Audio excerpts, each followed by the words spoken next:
All right, I think it's time to get started. So my name is Stefan Bittner, and I'm an associate professor at Halmstad University and the director of a program that I will be talking about today, so the MAISTR program.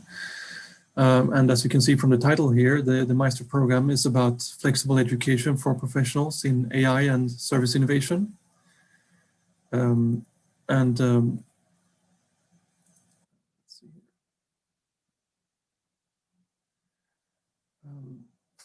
I will first say a few things about what the MAISTR program is and why we're doing this and so on. But on a higher level, one can say that the MAISTR program is a continued education program for professionals who wants to get further knowledge in machine learning and business and service design, specifically using machine learning.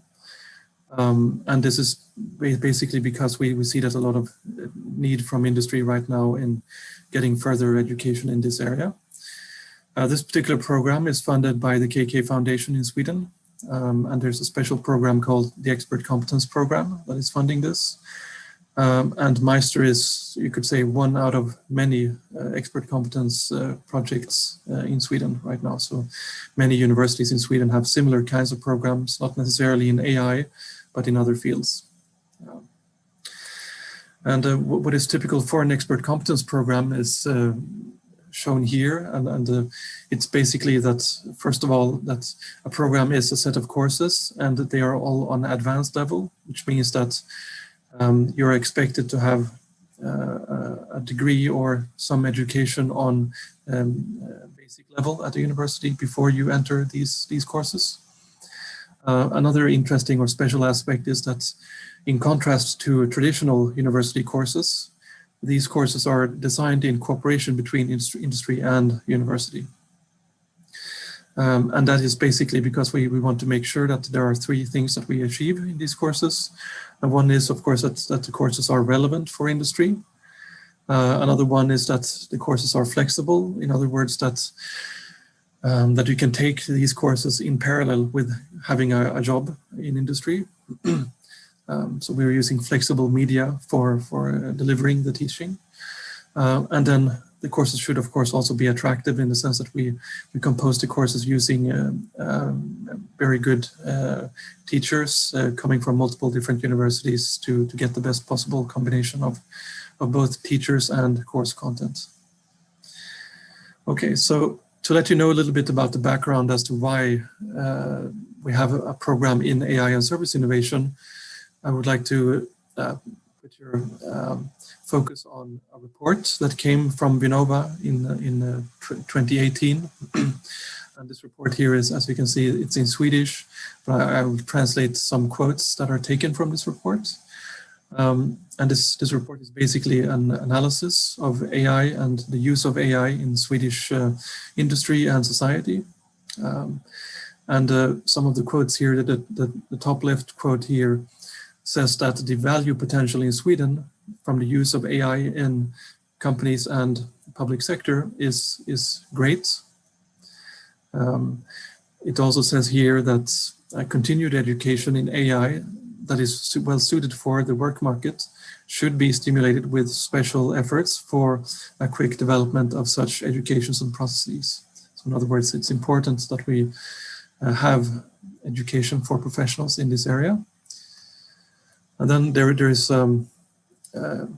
another quote up here. It says that most assessments point to that the growth potential is twice as high with a large AI usage in the economy in Sweden. So this just means that it's very important to have this particular competence. And then the fourth quote from this report here says that the applications of AI are assessed to increase significantly in the coming decades, and that the global demand of AI competence is going to increase significantly, which means that an already significant lack of AI competence is expected to increase even more. Okay, so this is the backdrop of why we are having this education, because we foresee that a lot of Swedish industry need to increase the competence in AI and service innovation in the future to continue to be competitive and to use these special opportunities that are available now. Yes, so now we are ready to talk a little bit more detail. about the program itself, what we have produced. And we started producing this program already in 2018, or at least that's when we had, you could say, the pilot of this program, where we deployed some courses and so on. So we have already had a kind of some warming up time until now. But this program will be fully implemented during 2021 and probably start to become realized in autumn 2021. But this is basically the layout of the full program. As you can see, there is 26 courses in this program, and they are approximately sized by 3 university credits, which means 80 hours of total coursework. It's organized according to 2 dimensions here in this image. So the y-axis here says level 1, level 2, level 3. This basically shows progression level, so the depth of knowledge needed in different tracks. And you should take courses on level 1 first, typically, and then move on to level 2 and level 3 and so on. And then on the x-axis here, you see the different tracks that we have. We have 3 different tracks. One is the machine learning track, which is a kind of a technical track intended primarily, I guess, for engineers or people with engineering type of background, which gives a little bit more technical detail of, the AI technologies themselves, how they work and so on. And then we have a design track here, which is intended for people like UX designers, service designers, business developers, and so on, who wants to understand a little bit about the tactical choices involved in, creating new services and so on. And then we have the innovation track here, which is also suitable for designers and developers, business developers, and so on. But it could also be taken by engineers and executives and so on. And this is a little bit of a higher level perspectives. It includes, the business aspects of data-driven organizations and business design, and what are the effects on the organizations, and how do you actually implement things in your organization. And there's a specific reason as to why we have these 3 particular tracks, because if you look on the internet, for example, on similar kinds of educational efforts around the world, there are not particularly many efforts which combine these 3 particular dimensions. And the reason as to why we have these 3 dimensions is because we have found in many situations that there is a lot of difficulty for engineers and management to come together, and it can be difficult for the management to understand the technical opportunities, and the technical or the engineering people can have difficulties talking to the management side of things, and that it can be very beneficial to have some training in design processes, service design and service innovation, because it eases interactions between management and engineering, and it gives a more holistic perspective to both the training and what industry needs, in our opinion. So that's basically the setup of the program. And like I said, it's something which will be developed. Some development have already started with these courses here, but we're thinking that the first courses here on level 1 will be available in the autumn of 2021. Now, there is a lot of talk as to why we're doing this and so on. One of the things or one of the goals that we want to achieve with this is that we want to enable lifelong learning for professionals, which means that we don't want to place too many formal procedures in order to be eligible and be able to get access to knowledge and so on. However, if you want to have university credits for courses, then there needs to be registration and validation and so on. And we have such procedures in place. And validation means basically that you don't necessarily need to have a bachelor degree to be admitted to these courses. We can validate professional experience as corresponding or similarly corresponding to university education, if that is what you wish. And we will also indicate, what kind of education that would be useful to have if you're going to take certain types of courses. So, for example, it would be beneficial to have an engineering degree if you're going to take technical courses, for example. But generally, we will try to make the educational material as available as possible. Even though you don't necessarily want to register and have course credits, we want the educational material to be available to as many people as possible. And we will use both online platforms like YouTube, but also podcast platforms to distribute some material, and other learning platforms. But for those students who want to register, then there are some rules, both eligibility rules, but also cost rules. So the education is free for those who are EU citizens. But for non-EU citizens, then normal tuition fees apply for those students. Yeah, I noticed now in the chat that I received some questions. I think I will save the questions for the end of the presentation, and then I will go back and answer your questions. But you can continue putting questions in the chat, and then I will go back and address those in the end. All right. Then I said that these courses are developed in collaboration with industry. So these are both the academic partners who are developing the education themselves and where the teachers are, and it's Halmstad University who is the host of this program, and then there's collaboration partners, academic collaboration partners, and it's University of Skövde, and then RISE, Research Institutes of Sweden, and Blekinge University and Halmstad University. And then we have a very large number of industrial partners, both traditional production industry like Volvo and Alfa Laval, but also service companies, like EasyServe and Synteda and J-Way and so on. But we also have, you could say, computer gaming industry like King, and smaller companies like 365 ID, which is into biometrics. So we have a very varied set of industry which give us input on the course content itself. And the courses are developed with industry in multiple different ways, both that we have both had visits at industrial partners so that they can give input on what their needs are, but we are also doing you could say surveys nationally in collaboration with other universities, not necessarily only these universities that are listed here, but we do continuous surveys about what industry needs. In addition to that, we also have visits at companies where we present the course contents and so on, where they can give feedback. And then, of course, finally, we also listen a lot to the industrial students. I mean, the students that come from industry to take the courses. We listen a lot to what they say about their interests and what they think about the courses and the content and so on. And we do have quite a flexible way of delivering the courses in the sense that we oftentimes, can add things on the fly if things go in, or if discussions go in a particular direction and so on. Okay.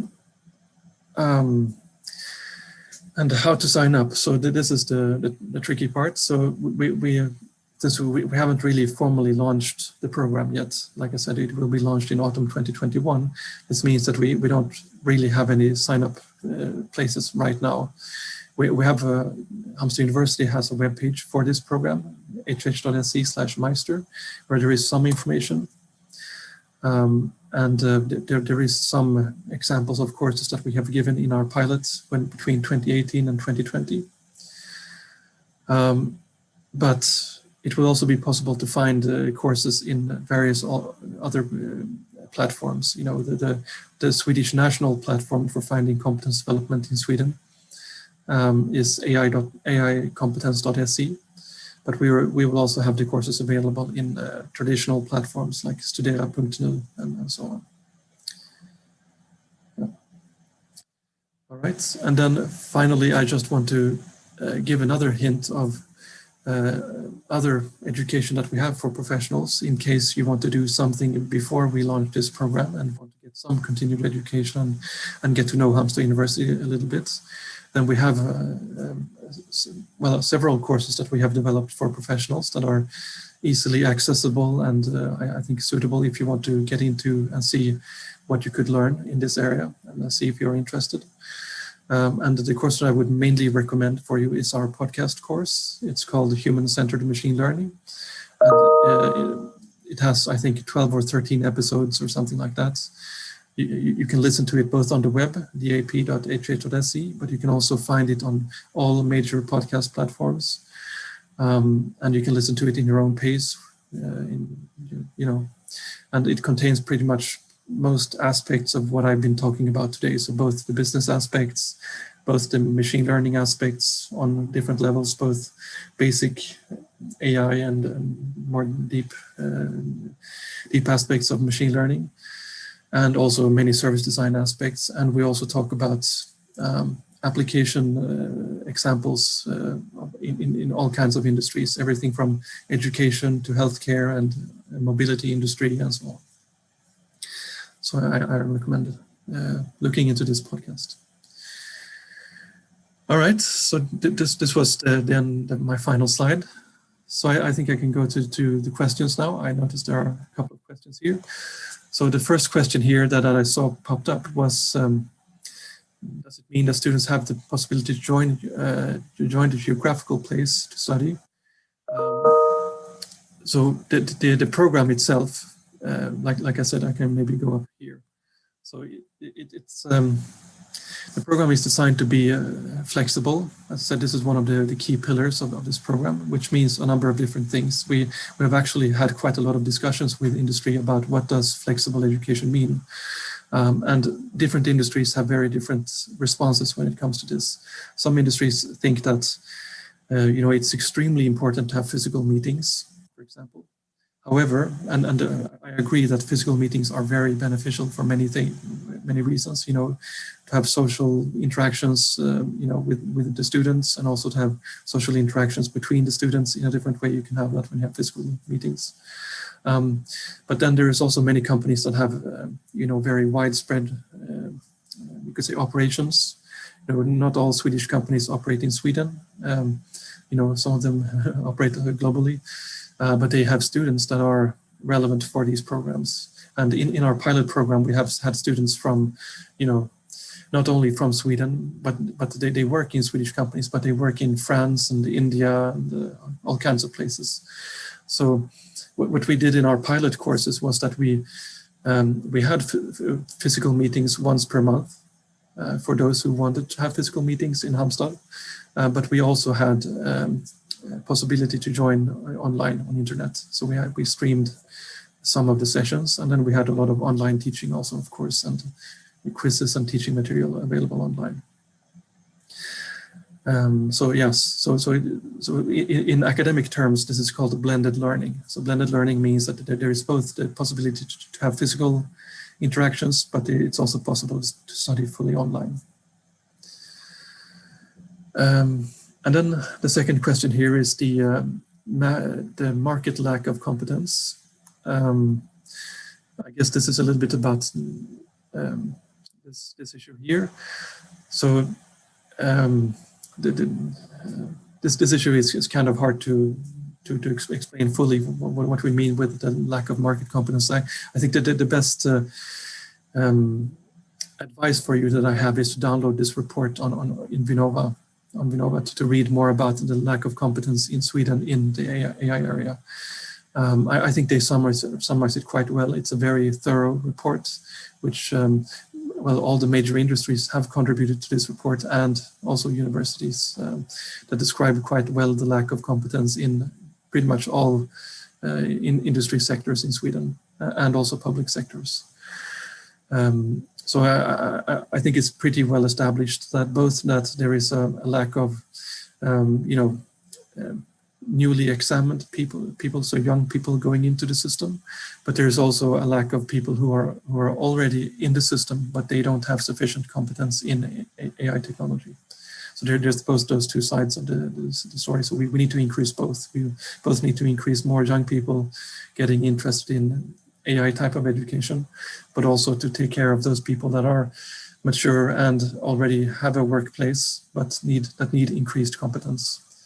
And we who work at universities, we see this, of course, a lot when we interact with companies, because Most of our research projects are in collaboration with companies. We see the need that they have, and we do it sort of all the time, kind of, when we work in research projects with industry, that we try to help them, their competence, and see, what they need, and how they could solve different kinds of problems.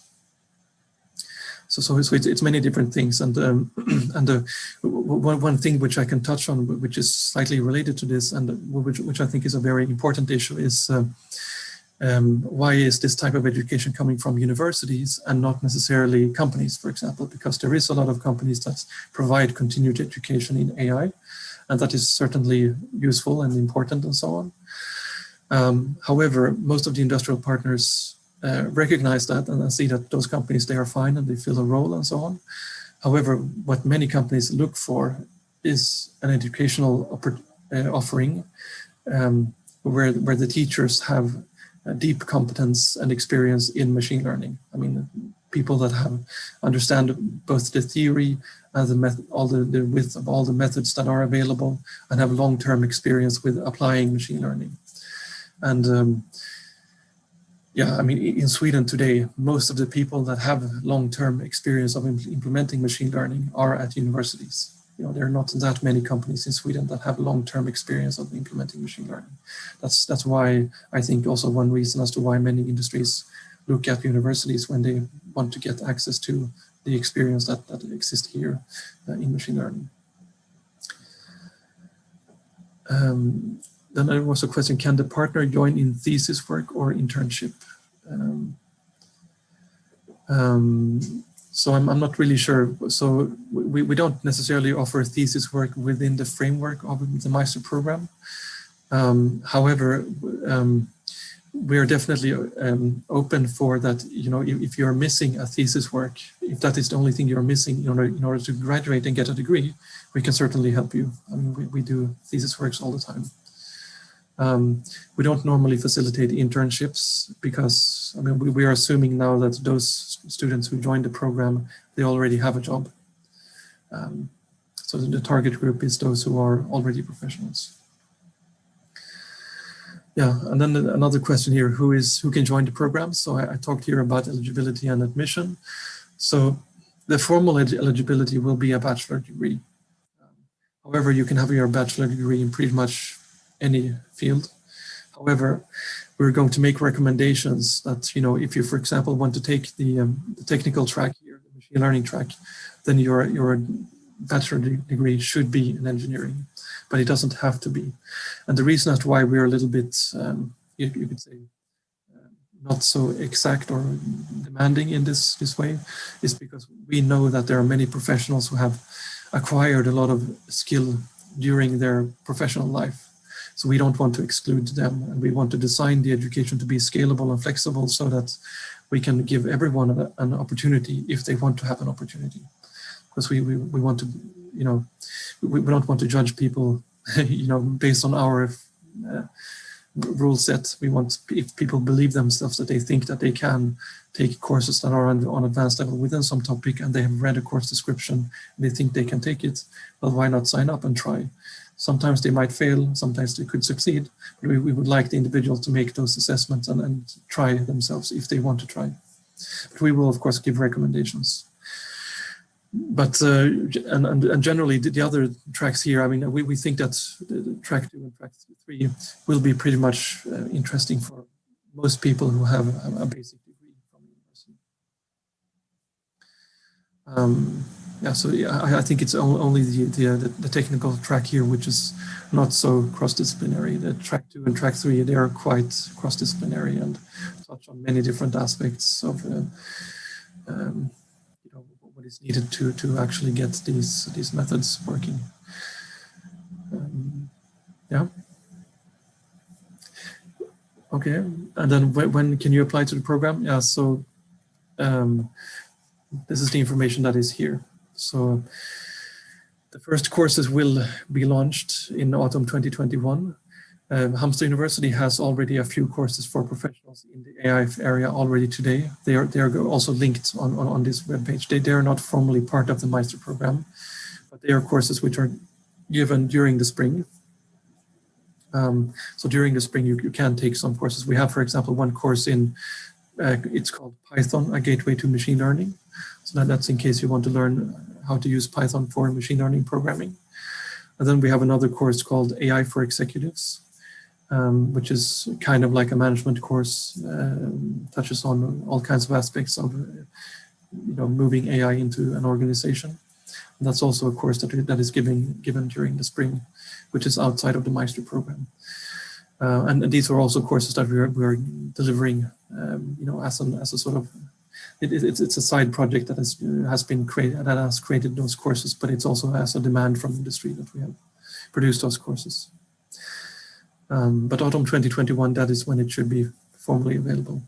But until then, I would suggest that you look on this webpage for those couple of courses that we have already today, and also that you check out this podcast.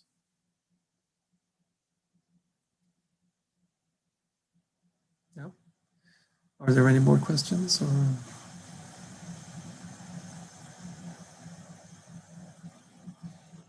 Hello, Stefan. It's Michael here. Yeah. Yeah. Thank you for the presentation. So I don't think we have any further questions received now, but very nice presentation of the coming.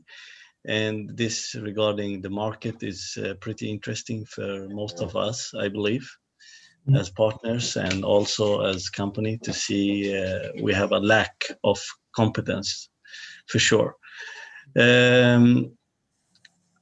So I would like to thank you again. And if there are any questions that will come later on, we will forward it to you for sure. Is there anything that you would like to add or? Oh, I hope I will see many applicants, of course, for these courses that we have. And if there are any questions, then just you can find me. My email addresses and communication or communication information. It's available on these links, so you can find me there if you have any more questions. Very good. So as I understand it, it will be mostly remote, which is pretty easy for most of the applicants to just do it more or less online, if possible. Yep. And also it's free for those who is inside EU, which is also a plus for sure. Yes, but I should also add the education material itself is free for everyone in the world. I mean, for example, the podcast here, this is part of our education material, and this is free for anyone in the world. So it's only if you want to register for credits that it costs money if you're outside of EU. Yeah, very well. Very good. Yes, so once again, thank you. And let's see if there are any questions that will pop up. We will forward it to you, and we will also be available for any support if there is anything that anyone who is asking about partnership. Yes.